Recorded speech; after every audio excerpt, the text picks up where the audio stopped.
இந்த கும்பா எவ்வளோ விவசாயம் பாதிக்கப்பட்டு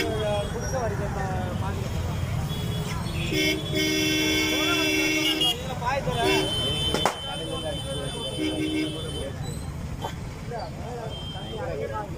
கட்டவும் முடியாத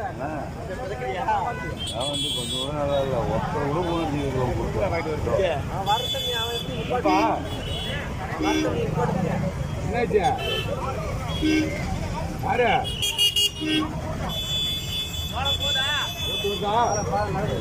நேற்றுக்குள்ள கொண்டு ஆளா